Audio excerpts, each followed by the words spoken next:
So I'm installing a boost gauge in my 2006 BRM Jetta TDI, where I access the firewall from my vacuum tube.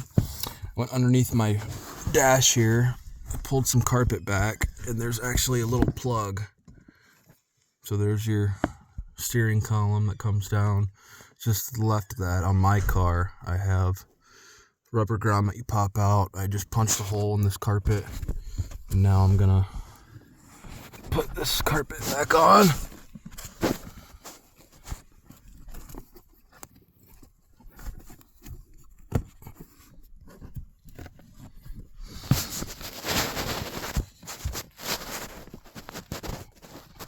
There.